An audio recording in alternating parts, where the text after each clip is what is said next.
The grace and peace of our Lord Jesus Christ and the love of God and the sweet fellowship of the Holy Spirit be with you all. My dear friends, I would like to welcome you to the 13th day of the Family and Dream Conference. We are still talking about the solution to that problem that we saw in Genesis chapter 3 verse 15, how to deal with the devil and his offspring. Today, let's talk about the force of strategic prayer and fasting. My dear friends, your season anchor will be your prayer life. Did you hear me? Your season anchor will be your prayer life. You know, when we were kids, when we used to attend school back in the days, there was this marching song that I loved so much. Will your anchor hold in the storms of life when the clouds unfold their wings of strife, when the strong tides lift and the cable strain? Will your anchor drift or from remain? We have an anchor that keeps the soul steadfast and sure while the billows roll, fastened to the rock which cannot move, grounded firm and deep in the Savior's love. My dear friends, will your anchor hold in the storms of life? When the clouds unfold their wings of strife, will your anchor hold?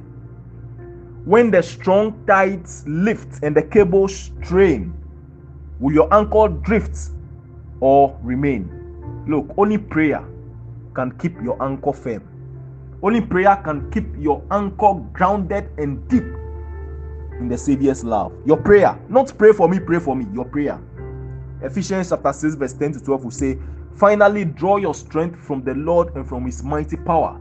For our struggle is not with flesh and blood, but with principalities, with the powers, with the world rulers of this present darkness, with the evil spirits in the heavens. So, what do? Lord, I come to you. I do not know what is happening, but I'm praying.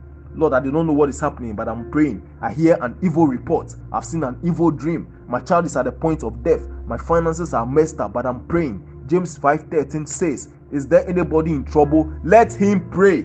Is there anybody in trouble? Let him pray. Not let him discuss. Not let him lament. Not let him gossip. Not let him put it on his WhatsApp social status. These days we behave like WhatsApp is on.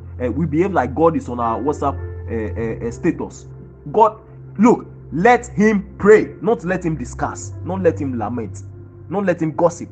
Not let him call and talk about the problem. Let him pray.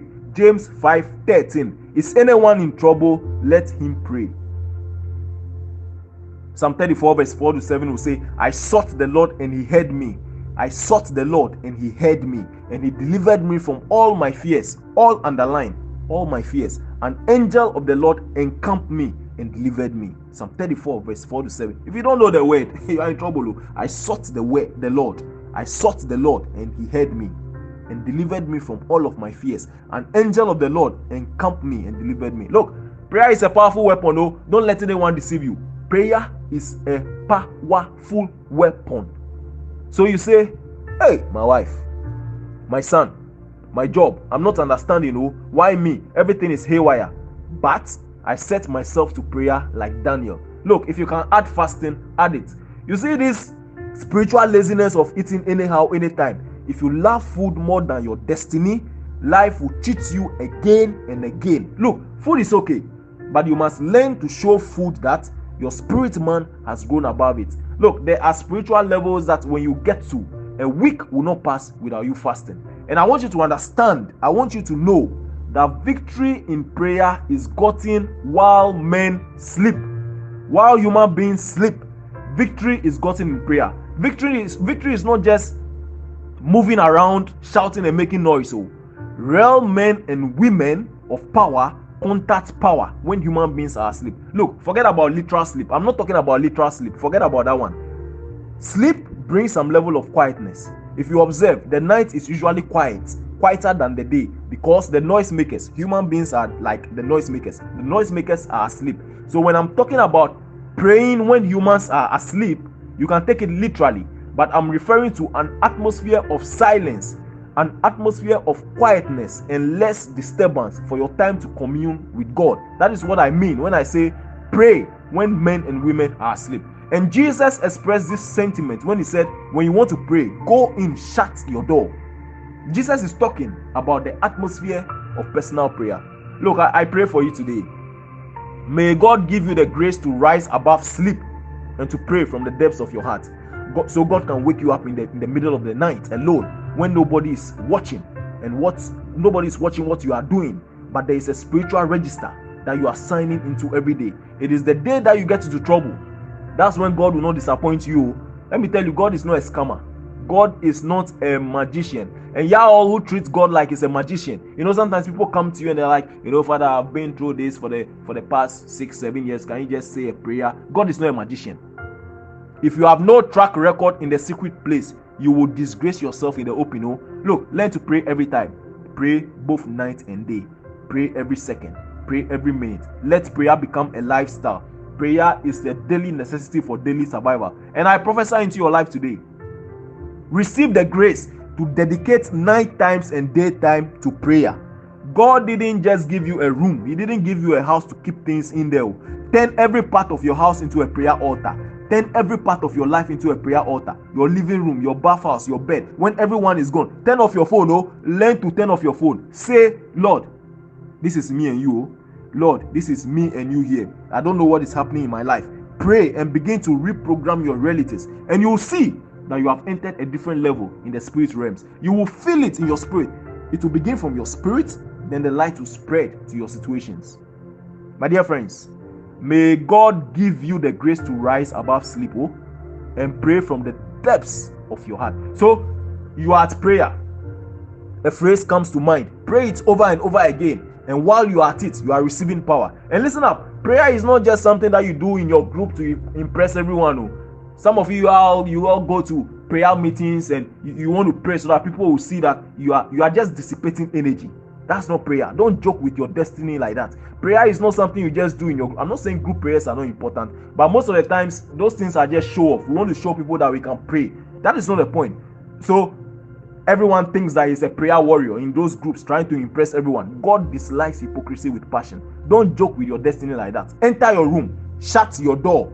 I told you it's an atmosphere. Shutting the door and praying in the night is an atmosphere, because in the night human beings are asleep. There is less disturbance.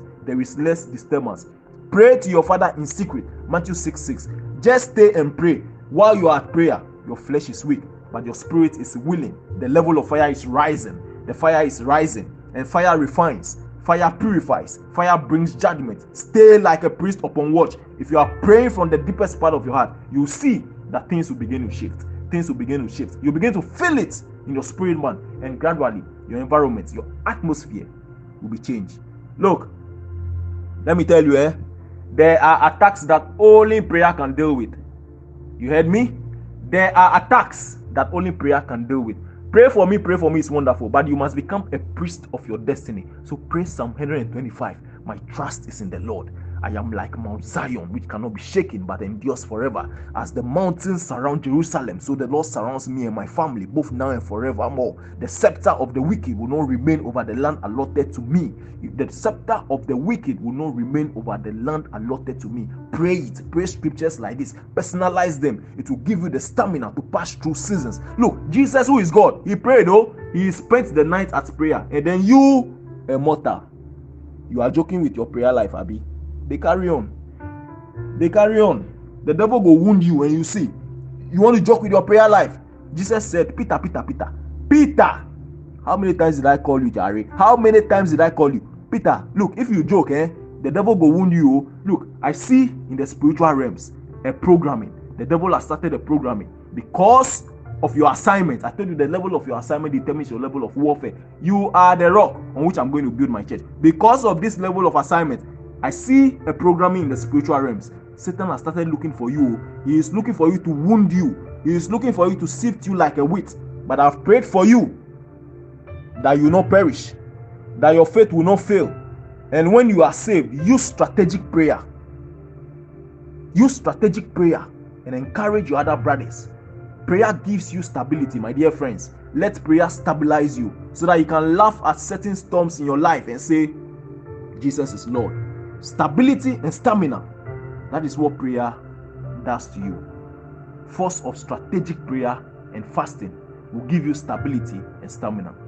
For our prayer intention today, we read from Deuteronomy chapter 4 verse 31. It says, "For the Lord your God is a merciful God. He will not leave you or destroy you or forget the covenant that he made with your fathers." We are still asking God to have mercy on us.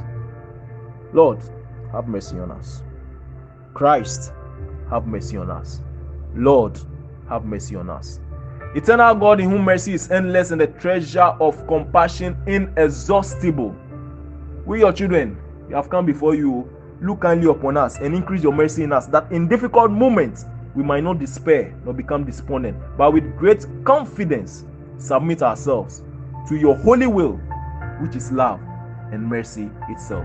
My dear friends, your season anchor is your prayer life. Will your anchor hold in the storms of life? When the clouds unfold their wings of strife, when the strong tides lift and the cables strain, will your anchor drift or firm remain? Only prayer can keep your anchor firm. Only prayer can keep you grounded and deep in the Savior's love. Only prayer. So draw your strength from the Lord and from his mighty power. For our struggle is not with flesh and blood, but with principalities, with powers, with world rulers of this present darkness, with the evil spirits in the heavens. My dear friends, it's a fight. I keep telling you, it is a fight. Engage in the force of strategic prayer and fasting. Have a prayerful day. Shalom. And God bless you.